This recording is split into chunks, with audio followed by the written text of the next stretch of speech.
انواع و اقسام حکمها بعد از پیروزی. من حاکمم.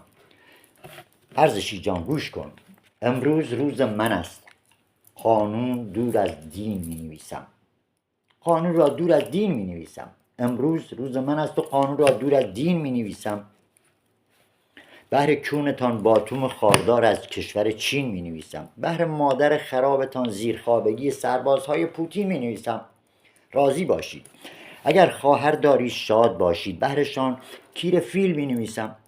برای چرب کردن به جای کرم مقداری قیل می نویسم. اگر پامنبری و روزه امام حسینی یا هستی همجرم اون حرامزاده هندیزاده خمینی، اگر آدمی ساده بودی و گول خوردی، تو این اوضاع چند صد میلیاردی پول خوردی، ملالی نیست 2 سال چنبرینه در کشور سومالی نویسم.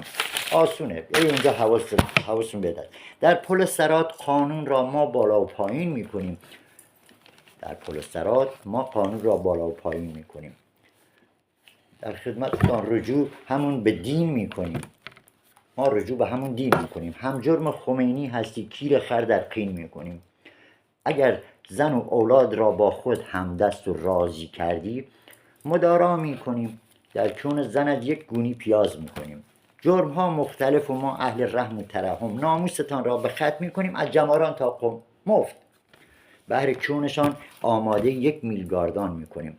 پیام به رهبر و علم الهدا و پزشکیان بهر کونشان آماده است. میلگاردان ژیان. بگذریم از حدیث. گویم سخن آخری. گاییدم از شیرخوارتان تا بیوه رئیسی و تا زن رهبری. باشه، بازم حکم هست. خوشنود باشید. من بخشنده‌ام. قانون مدار با ایمان.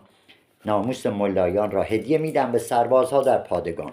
آخوندها همجنس بازن چونی مرامن. پیش وازلین زدن و آماده و رامن. میخواهم دل خمینی لاشی را من خوش کنم. حوزه ها را طویله اسبان ارتش کنم. خمینی به ایران نه حس داشت نه میداد پوزی. باید در دهانش رید، در چشمش شاشید، در گوشش گوزید.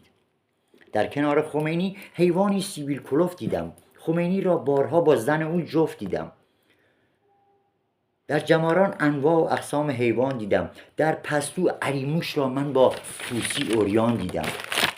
بارها سید احمد را قنبل کرده چون رو به آسمان دیدم. چند بار کوسه‌ای در استخر سرگردان و حیران دیدم. خواهر شیخ علی را من با نوه خمینی علی کوچولو اوریان دیدم. حدیث به پایان رسید. تمام شد.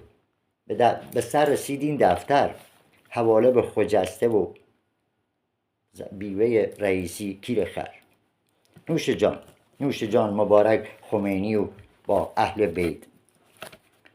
بیت امامی. یادی کنیم از مادر و زن و دختر سرکوبگران حرامی. عده‌ای بی قیمت راضی‌اند به ساندیسی. ناموسشان را میخریم با 1 اسکناس بیسی.